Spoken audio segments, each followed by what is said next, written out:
গুরুর চরণে প্রণাম জানিয়ে শুরু করছি ভাগবত কথা। ভগবান শ্রীকৃষ্ণ বললেন, মদ ভক্ত মদ ভক্তি পরায়ণা। আমার যে ভক্ত সে আমার ছাড়া আন জানে না। অর্থাৎ আমার যে প্রকৃত ভক্ত সে আমার চিন্তা, আমার কথা ছাড়া অন্য কিছু চিন্তা করেন না। সুন্দর বলেছেন। তাহলে আপনি অন্যান্য দেবদেবীকে ভক্তি করুন, কিন্তু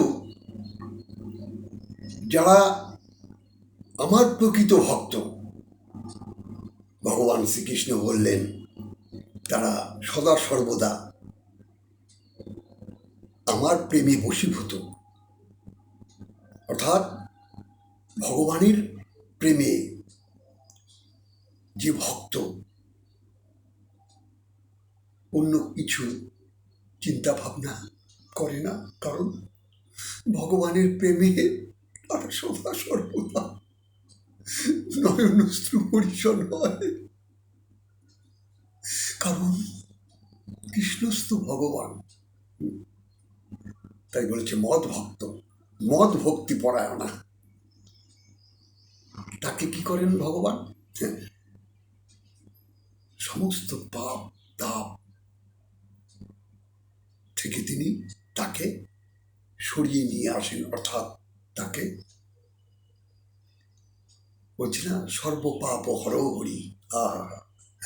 সমস্ত পাপ থেকে সে মুক্ত হয়ে যায় অল্প দিনের মধ্যে। সে সমস্ত পাপ থেকে যে ভক্ত সদা সর্বদা কৃষ্ণ চিন্তা, যার অন্তর কৃষ্ণময় হয়ে গেছে কৃষ্ণ চিন্তা করতে করতে, দিবানিশি নাম জপ করতে করতে যার কৃষ্ণময় তনু হৃদয়, দেহ মন প্রাণ যার গলিত হয়েছে কৃষ্ণ প্রেমে, যার হৃদয় একেবারে গলিত হয়ে গেছে। কারণ আমরা জগতে মায়ার কান্না কেঁদে যাই, কিন্তু কৃষ্ণ বলে আমাদের কখনো দুটো নয়ন অশ্রু ঝরে না। কারণ পাপ আত্মা, পাপ সম্ভাবা, পাপ দেহ, দেহের মধ্যে যে পাপ রয়েছে সেই পাপটাকে বিসর্জন দিতে গেলে নিষ্কাম ভজন, নিষ্কাম প্রেম,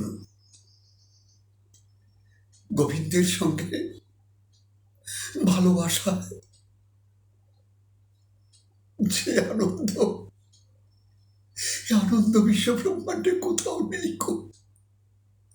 কৃষ্ণ নামে যে ভালোবাসা, কৃষ্ণের শুধু সম্বন্ধ করে যে প্রেম জাগ্রত হয়, অন্য কিছুতে নয়। তাই আমরা সদা সর্বদা প্রেম অশ্রু বরিশন। ভগবান কি চায়, তাকে কি দেব, কি দেবার আছে আমাদের? এর বিশ্ব ব্রহ্মাণ্ড সৃষ্টি স্রষ্টা লয় প্রলয় যিনি, সবই যিনি, তাকে আপনি কি দেবেন? দেবেন প্রেম ভক্তি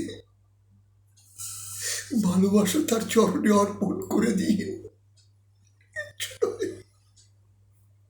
আর কিচ্ছুটি নয়, নাই ভেদাভেদ, নাই কোনো গুণাগুণ, কিচ্ছু কিচ্ছু দরকার নেই। শুধু নয়ন জলে বক্ষ ভাসিয়ে প্রেম অশ্রু নিবেদন করুন, আর আপনি আনন্দে ভেসে যান ভক্ত সঙ্গে রসে রঙ্গে। আমার মহাপ্রভু যেমন ভেসে গিয়েছিলেন ভক্ত সঙ্গে রসে রঙ্গে, হরিনাম সংকীর্তনে প্রেমে মজেছিলেন। তদ্রূপ আমাদেরকেও এইভাবে হরিনাম কৃষ্ণ নামে বিভোর হয়ে কাটতে হবে। প্রেম বন্যায় আমাদের ভেসে যেতে হবে। জয় রাধে, জয় নিতাই।